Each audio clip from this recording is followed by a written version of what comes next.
salam investor. Perkenalkan, nama saya Asri dari Divisi Event. Di sini sebagai moderator dan ditemani oleh dua rekan saya. Perkenalkan, nama saya Nima dari Divisi Analysis and Investment sebagai narasumber. Perkenalkan, nama saya Keisha dari Divisi Education, Research and Development sebagai narasumber. Pada Capital Market Talks kali ini, kita akan membahas mengenai merger Bank Syariah BUMN. Pemegang saham 3 Bank Syariah BUMN akhirnya mengumumkan kejelasan skema merger PT Bank BNI Syariah atau BNIS.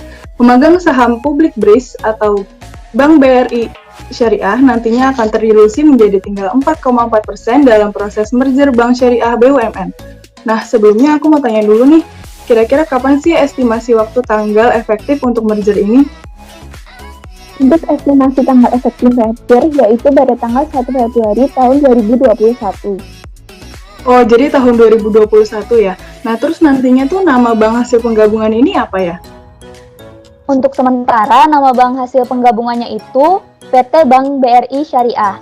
Pemerintah menyatakan bahwa perubahan nama bank hasil penggabungan itu masih dalam proses pembahasan bila kedepannya masih diperlukan.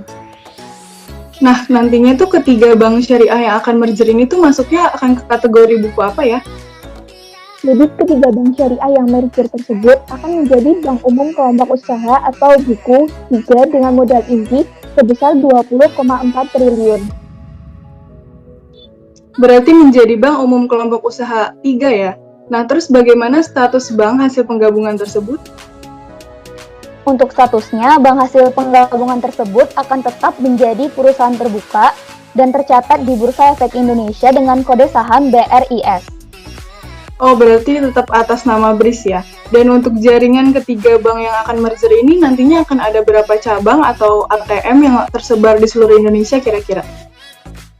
Jadi akan ada 1.200 cabang dan 1.700 ATM di seluruh Indonesia dari hasil ketiga bank yang merger ini.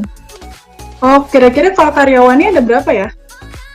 Kalau karyawannya itu ada sekitar lebih dari 20.000 karyawan di seluruh Indonesia. Wah, berarti banyak juga ya.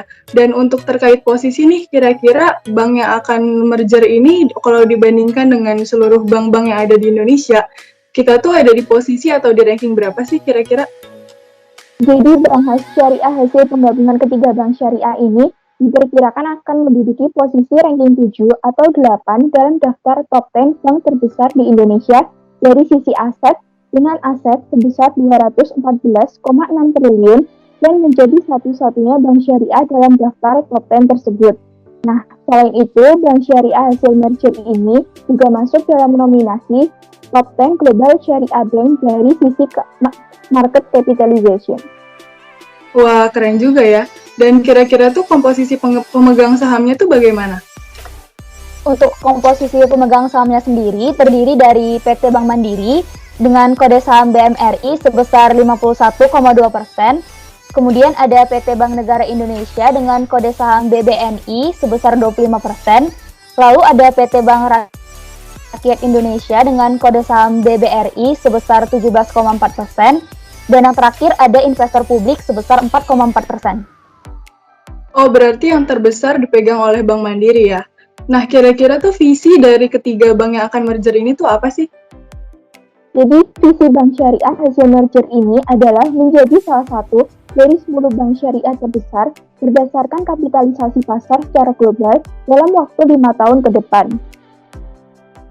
Oh gitu, dan kira-kira BOD dan BOC-nya itu nanti hasil penggabungannya bagaimana? Susunan Dewan Komisaris dan Direksi nantinya akan menjadi sebuah kombinasi yang solid dari keahlian dan kompetensi, serta pengalaman perbankan yang dapat menghadirkan produk dan solusi keuangan yang customer-centric untuk berbagai segmen nasabah. Terus apa aja sih layanan atau segmen yang diberikan oleh ketiga bank yang akan merger ini? Layanan dan segmen dari ketiga bank syariah ini terdiri dari UMKM, retail, komersial, social syariah, sampai dengan korporasi, termasuk juga untuk mengoptimalkan potensi global sukuk. Wah, sudah cukup jauh juga ya pembahasan kita pada pertemuan kali ini. Mungkin pertanyaan terakhir yang ingin saya tanyakan, apa sih manfaat dari ketiga bank syariah yang akan merger ini? Untuk manfaatnya sendiri mungkin bisa kita lihat dari total aset leburan bank ini yang akan mencapai 2% dari total aset seluruh perbankan di Indonesia dan hingga 40% total aset perbankan syariah per 30 Juni 2020. Merger yang diharapkan dapat selesai pada Februari 2021 ini akan menciptakan bank terbesar nomor 7 di Indonesia dari segi aset. Selain skala ekonomi yang meningkat, entitas keuangan ini akan membantu meningkatkan kesadaran akan perbankan syariah di Indonesia dan tentunya akan meningkatkan permintaan produk finansial syariah dan pelayanan keuangan syariah. Nah, selain itu, munculnya perbankan syariah hasil merger ini juga akan menarik para pekerja yang sebelumnya tidak bekerja di bank syariah karena skala bank yang kecil dan karir yang kurang oke menjadi mau dan tertarik untuk bekerja di bank syariah. Hasil bank merger syariah tersebut juga bisa mendiversifikasi pembiayaan dan pemberian kredit dari berbagai sumber untuk manajemen risiko yang lebih baik. Baik, terima kasih untuk kedua rekan saya yang telah menjelaskan. Dengan adanya merger ini, diharapkan bank hasil penggabungan memiliki permodalan dan juga kapasitas yang memadai untuk mengambil potensi tersebut. Bank hasil merger ini juga dipercaya memiliki pertumbuhan pesat pada saat ekonomi Indonesia membaik. Tentunya didukung perencanaan yang baik, jaringan distribusi yang luas, permodalan yang semakin kuat, serta teknologi dan juga kualitas sumber daya manusia yang semakin baik. Sekian untuk pembahasan kita pada pertemuan kali ini. Terima kasih telah menyaksikan. Semoga apa yang telah kami sampaikan dapat bermanfaat di kehidupan kita semua. Sampai jumpa di Capital Market Talks berikutnya.